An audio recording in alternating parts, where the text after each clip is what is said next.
هنتكلم على تغيير رقم التليفون في شركة ديدي. طبعا الابليكيشن لسه جديد علينا، فهنتعلم مع بعض ونشوف الدنيا ماشية ازاي وازاي نغير رقم التليفون بكل سهولة. هندوس على الصورة، بعد كده هندوس على كلمة تفاصيل الحساب، بعد كده هندوس على تحديث المعلومات، بعد كده هندوس على رقم الجوال، بعد كده هندوس على التبديل الآن.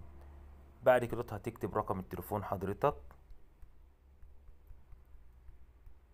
بعد كده هتدوس على كلمة المتابعة، بعد كده هتدوس على التحديث، بعد كده هيبعت هنا كود على الرقم اللي حضرتك حطيته اللي انت عايز تغيره.